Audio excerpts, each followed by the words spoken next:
नमस्कार, स्वागत है। मैं हूं पुनीत पाठक और दिन भर की छत्तीसगढ़ की बड़ी खबरें विस्तार से देखें। लेकिन इसके पहले आज सारे देश में आम लोगों के लिए भी एक बड़ी राहत की खबर शाम को मिली है और वो ये कि केंद्र सरकार ने आज रात से पेट्रोल डीजल के दाम घटा दिए, जनता को राहत का ऐलान कर दिया है। केंद्र ने पेट्रोल पर एक्साइज ड्यूटी को 8 रुपए जबकि डीजल पर 6 रुपए प्रति लीटर की कटौती की, जिससे पेट्रोल की कीमत 9.5 रुपए प्रति लीटर तक कम हो जाएगी और डीजल के दाम भी 7 रुपए प्रति लीटर तक घट जाएंगे।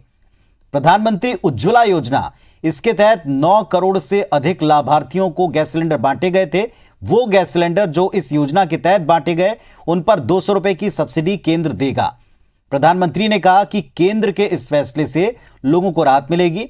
एक्साइज ड्यूटी घटाए जाने के बाद छत्तीसगढ़ के भाजपा नेता राज्य की कांग्रेस सरकार से पेट्रोल डीजल पर वैट कम करने की मांग कर रहे हैं। छत्तीसगढ़ में पूर्व सीएम डॉक्टर रमन सिंह और नेता प्रतिपक्ष धर्मलाल कौशिक का कहना है केंद्र सरकार ने जनता को राहत दे दी, अब राज्य सरकार की बारी। वहीं मध्य प्रदेश के सीएम शिवराज सिंह चौहान ने इस बड़ी कटौती के लिए प्रधानमंत्री का आभार जताया। पेट्रोल डीजल की कीमत कम होने पर आम लोगों ने इसे राहत तो बताया लेकिन और राहत की मांग की। इसके पहले भी केंद्र सरकार ने 3 नवंबर 2021 को पेट्रोल पर 10 रुपए प्रति लीटर और डीजल पर 5 रुपए प्रति लीटर एक्साइज ड्यूटी घटाई थी। डीजल और पेट्रोल की कीमत में कम करने के लिए एक्साइज ड्यूटी में कमी लाने का एक महत्वपूर्ण कदम उन्होंने उठाया है। ये बढ़ती हुई महंगाई के लिए उठाया गया एक बहुत महत्वपूर्ण कदम है। कांग्रेस के छत्तीसगढ़ की सरकार से, भूपेश बघेल से, और वित्त मंत्री वह स्वयं है, इसलिए वित्त मंत्री के नाते भी और मुख्यमंत्री के नाते भी हम उनसे मांग करते हैं कि छत्तीसगढ़ के राहत मिले। इसके लिए तत्काल उस पर रियायत होनी चाहिए, एक्साइज ड्यूटी कम होनी चाहिए। इनके द्वारा जो एक्साइज ड्यूटी बढ़ाई गई थी, दोनों बार एक्साइज ड्यूटी कम करने के बाद अभी भी जो एक्साइज ड्यूटी वसूली की गई है बढ़ाने का लगभग आधा ही कम किया गया, आधा तो वसूली इनके द्वारा अभी भी की जा रही है। तो ये कहीं ना कहीं जनता के साथ धोखा है और यह पर्याप्त है यह कटौती। दाम कम तो हुए नहीं है, कम होना मैं तभी समझूंगी एटलीस्ट 100 के नीचे चला जाए पेट्रोल, तब एटलीस्ट कम से कम, ताकि हम लोग जैसे जो नॉर्मल हैं वो लोग जिंदगी जी पाए। हाँ, उससे बहुत फर्क पड़ा है कि अभी आप देख रहे हो मार्केट भी अफेक्ट हो गया उससे। एक तो पूरा मार्केट के प्राइसेस बढ़ रहे हैं और पेट्रोल में इतना अभी कार तो अफोर्ड ही नहीं कर पा रहे। और मैं तो ये बड़ी बाइक यूज कर रहा हूँ 220 सीसी की, तो मेरे को तो हर दिन 100 रुपए का भरना पड़ता है। मैं ऐसे तो सभी चीज़ों में महंगाई बढ़ रही है, लेकिन पेट्रोल डीजल में बढ़ने से बहुत सारी चीज़ों में उसका इफेक्ट पड़ता है और कम होना चाहिए एक हिसाब से। भारत रत्न और देश के पूर्व प्रधानमंत्री राजीव गांधी की आज पुण्यतिथि है। देश भर में उन्हें श्रद्धांजलि दी गई। इस कड़ी में छत्तीसगढ़ में उनके नाम पर चल रही महत्वाकांक्षी योजनाओं के तहत प्रदेश सरकार ने 1804 करोड़ से ज्यादा की राशि किसान, मजदूर और भूमिहीनों के खाते में ट्रांसफर की। राजीव गांधी किसान न्याय योजना के तहत खरीफ वर्ष 2021-22 की पहली किश्त के तहत 1720 करोड़ से ज्यादा की राशि किसानों के खाते में ऑनलाइन ट्रांसफर की गई। राजीव गांधी ग्रामीण कृषि भूमि मजदूर न्याय योजना के तहत 71 करोड़ 8 लाख रुपए ट्रांसफर किए गए। गोधन न्याय योजना के तहत प्रदेश के पशुपालकों, गौठान समितियों और महिला समूह को 13 करोड़ 31 लाख रुपए ट्रांसफर किए गए। सीएम हाउस से मुख्यमंत्री भूपेश बघेल ने ऑनलाइन ट्रांसफर के इस कार्यक्रम में शिरकत की और 26,68,000 किसान, मजदूर और भूमिहीनों के खाते में ये राशि पहुंचाई। इसके बाद सीएम भूपेश बघेल ने दीनदयाल उपाध्याय ऑडिटोरियम में राज्य के विकास कार्यों और योजनाओं की एक प्रदर्शनी का उद्घाटन भी किया। आज छत्तीसगढ़ सरकार के कार्यों की प्रदर्शनी की भी शुरुआत यहाँ की गई है और 3.5 सालों में छत्तीसगढ़ सरकार ने कोरोना के बावजूद भी जो लोक कल्याणकारी योजनाएं शुरुआत की, उसका एक प्रदर्शनी है, बहुत बढ़िया प्रदर्शनी है। भारत के पूर्व प्रधानमंत्री स्वर्गीय राजीव गांधी की जयंती पर आज पूरे राज्य में राजीव गांधी किसान न्याय योजना, राजीव गांधी ग्रामीण कृषि भूमिहीन मजदूर न्याय योजना और गोधन न्याय योजना की साल की पहली किश्त 1804 करोड़ 50 लाख रुपए की राशि किसानों, भूमिहीन कृषि मजदूरों, पशुपालकों, गौठान से जुड़ी महिला समूह के बैंक खाते में भेजी गई। सारे जिला मुख्यालयों पर एक साथ राशि वितरण का कार्यक्रम आयोजित हुआ। रायगढ़ में उमेश पटेल ने राजीव गांधी किसान न्याय योजना के तहत 1,08,000 किसानों को योजना के तहत 97 करोड़ रुपए की राशि खाते में भेजी। राजनांदगांव की प्रभारी मंत्री अमरजीत भगत ने 2,11,153 करोड़ के खातों में 156,33,38,000 रुपए की राशि भेजी। वहीं बलरामपुर में किसान न्याय योजना के तहत सैकड़ों किसानों के खाते में अनुसूचित जनजाति आयोग के अध्यक्ष भानु प्रताप सिंह ने राशि सीधे हितग्राहियों के खाते में ट्रांसफर की। बात भारतीय जनता पार्टी की पूर्व मुख्यमंत्री डॉक्टर रमन सिंह जयपुर में राष्ट्रीय पदाधिकारियों की बैठक से वापस रायपुर लौटे। बताया कि आने वाले दिनों में कई राज्यों में चुनाव हैं। संगठन की कार्ययोजना, प्रोफेशनल और अन्य वर्गों को जोड़ने जैसे अनेक मुद्दों पर बैठक में विस्तार से बात हुई। बताया कि बैठक में छत्तीसगढ़ को लेकर कोई विशेष चर्चा नहीं हुई। मोदी सरकार के 8 साल का कार्यकाल पूरा होने जा रहा है। केंद्र सरकार की योजनाओं का ज्यादा प्रचार प्रसार बीजेपी के नेता कार्यकर्ता करेंगे। कहा कि प्रधानमंत्री नरेंद्र मोदी और राष्ट्रीय अध्यक्ष जेपी नड्डा ने भाजपा नेताओं कार्यकर्ताओं को विकासवाद की राजनीति को लेकर जनता के बीच जाने को कहा है।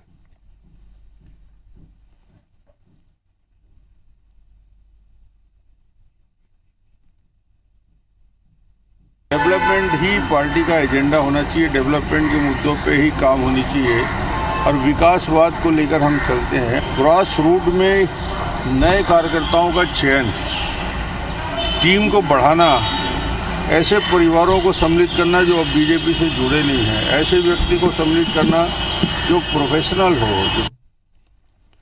छत्तीसगढ़ में एक बार फिर से पूर्व मुख्यमंत्री डॉक्टर रमन सिंह और पूर्व मंत्री बृजमोहन अग्रवाल के बीच भाजपा प्रदेश अध्यक्ष बदले जाने के सवाल को लेकर अलग अलग बयान सामने आए। साल 2023 में छत्तीसगढ़ विधानसभा चुनाव से पहले भाजपा राष्ट्रीय अध्यक्ष जेपी नड्डा का कार्यकाल पूरा होने वाला है। ऐसे में भाजपा राष्ट्रीय और राज्य के पदाधिकारियों में परिवर्तन संभावित है। पूर्व मुख्यमंत्री रमन सिंह ने कहा कि राष्ट्रीय अध्यक्ष का कार्यकाल पूरा होने के बाद पूरी टीम बदल जाए, ऐसा नहीं है। उन्होंने कहा कि भाजपा प्रदेश अध्यक्ष के कार्यकाल में अभी बहुत वक्त बाकी है। वहीं भाजपा प्रदेश अध्यक्ष को लेकर भाजपा नेताओं की सक्रियता के सवाल पर रमन सिंह ने कहा, प्रदेश अध्यक्ष बनने की इच्छा किसकी नहीं होती, सभी अपने मन में इच्छा पाल के रखे हैं और कपड़ा भी सिलवा लिए। रमन सिंह के इस बयान पर पूर्व मंत्री बृजमोहन अग्रवाल ने कहा कि राजनीति में इच्छा रखना कोई बुरी बात नहीं है, अंतिम निर्णय पार्टी ही करती है। रमन और बृजमोहन के इस बयान पर कांग्रेस ने पलटवार किया है, हमलावर है। कांग्रेस संचार प्रमुख सुशील आनंद शुक्ला का कहना है कि भाजपा 2018 में गुटबाजी के कारण हारी थी और अब 2023 में इसी तरह के नतीजे होंगे। राष्ट्रीय अध्यक्ष जी और राष्ट्रीय अध्यक्ष जी के साथ पूरी टीम चेंज होती है, ऐसा कुछ नहीं होता।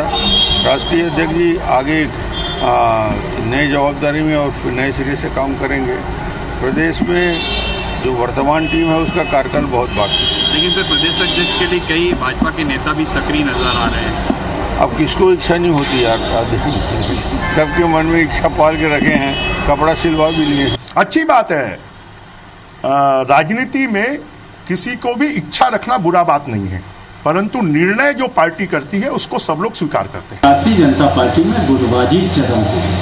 कोई भी नेता एक दूसरे का नेतृत्व स्वीकार करने के लिए तैयार नहीं है। छत्तीसगढ़ के जो वर्तमान नेतृत्व है उसके ऊपर में केंद्रीय नेतृत्व का भरोसा नहीं है। कार्यकर्ता अपने नेताओं के ऊपर भरोसा करने को तैयार नहीं है और जो भाजपा के छत्तीसगढ़ के नेता हैं, जनता उनके ऊपर भरोसा नहीं कर रही। ऐसी स्थिति में भारतीय जनता पार्टी में उथल पुथल की स्थिति है। चाहे अभी प्रदेश अध्यक्ष बदल दें या पूरी की पूरी कमेटी बदल दें, कोई फर्क नहीं पड़ेगा। चलिए, तो प्रदेश अध्यक्ष को लेकर दो बड़े नेता भारतीय जनता पार्टी के उनके बयानों पर कांग्रेस का कहना है कि यही वजह थी पहले 18 में हारने की और अब 23 में भी ऐसे ही परिणाम होंगे। अजय साहू जी कांग्रेस पार्टी से और केदारनाथ गुप्ता जी भारतीय जनता पार्टी से इस वक्त जुड़े हुए हैं। केदार जी, कांग्रेस ने रिएक्शन दिया है कि 18 में हार इसी वजह से हुई थी, बड़े नेताओं के बीच में ये जो डिफरेंस दिखते हैं और आज भी वो स्थिति। जय और बीरू की जोड़ी ये कहते थे और जय बीरू के पास जो सिक्का था ना उसमें एक ही था, हेड और टेल तो आता ही नहीं था। तो इनको सत्ता प्राप्त करना था, ये झूठ बोल के झूठे वादे हेड में कर दिए और दूसरा उनको निभाना इनको था नहीं, तो झूठ बोलकर इन्होंने सत्ता प्राप्त की है। और 16 मई को जेल भरो आंदोलन में भारतीय जनता पार्टी ने दिखा दिया कि उसके संगठन में ताकत कितनी है और एक एक कार्यकर्ता वो प्रदेश अध्यक्ष है भारतीय जनता पार्टी का। हाँ, ये तो ठीक है, नेतृत्व की एक संगठन की एक अपनी परिपाटी है जिसमें बनाया जाता है। और मैं कहता हूँ कांग्रेस पार्टी में जयसिंह अग्रवाल जो कैबिनेट मंत्री हैं वो कहते हैं कि हमारे यहाँ कोरबा में कलेक्टर भ्रष्टाचार कर रहे हैं, पर ना कलेक्टर पे कार्रवाई होती है ना माननीय मंत्री जी को कुछ कहा जाता है। टीएस सिंहदेव जी कहते हैं 2.5 साल का बंटवारा है तो मुख्यमंत्री कुछ नहीं कर पाते हैं, और विधानसभा अध्यक्ष कहते हैं मुझे राज्यसभा जाना है। अरे तो वहां तो कई टुकड़ों में बटी है कांग्रेस छत्तीसगढ़ में, और पूरे देश में लोग कांग्रेस छोड़कर भाग रहे हैं। ये अपनी चिंता करें भाई। अभी कितने नेता चिंतन शिविर के बाद चले गए और ये यहाँ डफली बजाते रह गए, और इनको भाजपा की चिंता। अरे भाई, जयसिंह अग्रवाल जी बोल रहे हैं कलेक्टर पे कार्रवाई करो तो करो ना, और वो झूठ बोल रहे हैं तो उन पे कार्रवाई करो। तो भारतीय जनता पार्टी का तो मैं कह रहा हूँ, अभी भी कह रहा हूँ और पूरी जिम्मेदारी से कह रहा हूँ, एक एक कार्यकर्ता पार्टी का प्रदेश अध्यक्ष है, राष्ट्रीय अध्यक्ष है, उस जिम्मेदारी से। चलिए साहब, एक एक कार्यकर्ता ही प्रदेश अध्यक्ष है। अजय साहू जी, आप अपनी चिंता करें, नसीहत दे रहे हैं। देखिए, भारतीय जनता पार्टी के राष्ट्रीय उपाध्यक्ष का ये कहना कि प्रदेश अध्यक्ष के लिए लोगों ने कपड़े सिलवा लिए हैं, ये कहीं ना कहीं दर्शाता है कि भारतीय जनता पार्टी के राष्ट्रीय उपाध्यक्ष की खींच कितनी है। ये वही व्यक्ति हैं जिन्होंने इस प्रदेश के अंदर 15 साल तक मुख्यमंत्री के रूप में काम किया है। ये वही व्यक्ति हैं जिनकी एक समय में इस प्रदेश के अंदर भारतीय जनता पार्टी की तुसी बोलती थी। आज भी भारतीय जनता पार्टी के अंदर रमन एंड कंपनी जो है उनका पूरा वर्दहस्त है, उनका कब्जा है, लेकिन उन्हीं के पार्टी के अंदर कई सारे गुट हैं जो ये दर्शाते उनके खिलाफ बगावत कर रहे हैं। तो भारतीय जनता पार्टी 2023 में किसके चेहरे पर चुनाव लड़ेगी आज ये तय नहीं कर पा रहे हैं। राष्ट्रीय प्रभारी आती है पुरंदेश्वरी जी, वो कहती हैं कि हम प्रधानमंत्री के चेहरे पर चुनाव लड़ेंगे। ये पूरे देश के इतिहास में पहली बार हो रहा होगा जिस प्रदेश में उनकी सरकार रही हो 3 बार 15 साल तक लगातार, और विकास पुरुष बने रहे हो डॉक्टर रमन सिंह, और इस तरीके की बातें आती हो कि उनके चेहरे को उपयोग करने से भी भारतीय जनता पार्टी गुरेज कर रही है। तो ये दर्शाता है कहीं ना कहीं कि भारतीय जनता पार्टी में जो बदलाव की बयार बह रही है उससे डॉक्टर रमन सिंह विचलित है। डॉक्टर रमन सिंह जी की उपयोगिता कहीं नहीं रह गई है, और कांग्रेस पार्टी के ऊपर टिप्पणी करने से पहले भारतीय जनता पार्टी को अपने घर में, अपने गिरेबान में झांकना चाहिए। जय और वीरू की जोड़ी सलामत है, कैप्टन और प्लेयर की तरह खेल रहे हैं। छत्तीसगढ़ का सिक्का भी वही है क्या अजय भाई? शोले वाला ही सिक्का है क्या? सुन लीजिए, साहस रखिए सुनने का। एक प्रश्न और है, उसका भी जवाब दे दो। शोले का ही सिक्का है क्या जय वीरू का? इतनी तकलीफ क्यों होती है आपको? आप सुन तो लीजिए। मैं तो खाली यही पूछ रहा हूँ, सिक्का भी वही है क्या खोटा वाला जय वीरू का सिक्का? 30 एकड़ की बन जाती है, 80,000 की कंपनी। चलिए साहब, अजय जी और केदार जी दोनों ने अपने अपने पक्ष रखे, और दोनों पार्टियों को एक दूसरे की पार्टियों की स्थिति पर नजर रखनी पड़ती है, सियासत है, लेकिन ये सौहार्द के एक दूसरे की चिंता भी कर रहे हैं, ये शायद जनता भी देख रही बना रहे। लेकिन दोनों पार्टियां ये कहती हैं कि दूसरे खेमे में ज्यादा गुटबाजी है। फिलहाल इस पर राय आप दोनों ने रखी, धन्यवाद आप दोनों का। राज्य सरकार महिला सशक्तिकरण की ओर लगातार काम कर रही है, जिसका एक और परिणाम देखने को मिला। अब यूरोप में छत्तीसगढ़ की महिला स्व सहायता समूह की बनाई गई हर्बल गुलाल काफी बिकेगी। हर्बल गुलाल का पहला कंसाइनमेंट आज निर्यात के लिए यूरोप रवाना हुआ है। मुख्यमंत्री भूपेश बघेल ने सीएम हाउस के बाहर से हरी झंडी दिखाकर गुलाल से भरी गाड़ी को रवाना किया। पहली खेप में रवाना गुलाल की मात्रा 23,279 किलोग्राम है, जिसकी कीमत तकरीबन 42 लाख रुपए है। इस निर्यात के लिए 18 फरवरी 2022 को गणेशा ग्लोबल गुलाल प्राइवेट लिमिटेड और छत्तीसगढ़ शासन के बीच में एक एमओयू हुआ था। उसी के तहत 150 महिला स्व सहायता समूह के जरिए हर्बल गुलाल और पूजा की सामग्री तैयार की जा रही। छत्तीसगढ़ में तैयार इन उत्पादों को गुजरात के मुंद्रा पोर्ट के जरिए यूरोप निर्यात किया जाएगा। पहला कंसाइनमेंट जो स्व सहायता समूह राजनांदगांव और दुर्ग के महिलाओं ने फूलों से जो गुलाल बनाया है उसे विदेश भेजा जा रहा है। तो पहला ये कंसाइनमेंट है और इसके हरी झंडी दिखा के मैंने रवाना किया है। रायपुर के गोल बाजार के व्यापारियों को सरकार ने बड़ी राहत दी है। महापौर एजाज ढेबर ने निर्माण और विकास शुल्क माफ करने की घोषणा की। निर्माण और विकास शुल्क माफ करने को लेकर गोल बाजार के व्यापारी लंबे समय से मांग कर रहे थे। आज सुबह व्यापारियों का एक दल मुख्यमंत्री से मिला, जिसके बाद मुख्यमंत्री ने इस पर सहमति दे दी। महापौर एजाज ढेबर ने बताया कि इससे 589 दुकानदारों को सीधा लाभ मिलेगा। कोरोना संकट काल से उभरे व्यापारियों को एक निश्चित तौर पर बड़ी राहत मिलेगी। महापौर ने IBS 24 से बातचीत के दौरान ये भी बताया कि व्यापारियों के यूजर चार्ज को कम करने पर बातचीत जारी है। इस पर भी मुख्यमंत्री के निर्देश पर जल्द ही कोई फैसला होगा। हम लोग सभी व्यापारी जो उनके अध्यक्ष है सभी लोग को लेकर आज हम लोग वहाँ पर गए थे। माननीय मुख्यमंत्री जी ने उनकी सभी बातों को सुना। उन्होंने कोरोना की बात बताई, पहली लेयर दूसरी, उसमें हमको बहुत नुकसान हुआ है। फिर माननीय मुख्यमंत्री जी ने उनके जो भी है उनके विकास शुल्क भी माफ कर दिया और निर्माण शुल्क भी माफ कर दिया। रायपुर में हुई 50 लाख रुपए की डकैती के मामले में पुलिस ने खुलासा किया है। 2 नाबालिग समेत 10 डकैत गिरफ्तार किए गए, जबकि 3 मास्टरमाइंड देवेंद्र, धृतलहरे, अजय और तिलक फरार हैं। 8 लाख रुपए नगद समेत 5 बाइक और 5 मोबाइल जब्त किए गए। 16 मई को अनाज कारोबारी नरेंद्र खेतपाल के साथ डकैती हुई थी, जिसमें बाइक सवार डकैतों ने देवेंद्र पर हमला कर उनके पैसे लूट लिए थे। चोट की वजह से उन्हें अस्पताल में भर्ती कराना पड़ा था। 13 आरोपी रहे हैं प्रकरण में, उसमें से 10 आरोपी वर्तमान में गिरफ्तार करने में महत्वपूर्ण सफलता प्राप्त हुआ है। अभी तक ये आरोपियों से पूछताछ पर जो लूट का जो रकम है वो 12 से 15 लाख रुपए ही होना इन लोग बता रहे हैं, जबकि ये जो 50 लाख रुपए के हिसाब से FIR किया गया है। बाकी जो 3 आरोपी फरार हैं उनके मिलने के बाद और अधिक स्पष्ट हो पाएगा। अभी लगभग 8 लाख रुपए बरामद करने में सफलता मिला है। इसके साथ ही साथ 5 मोटरसाइकिल और 5 मोबाइल भी बरामद किए हैं। जो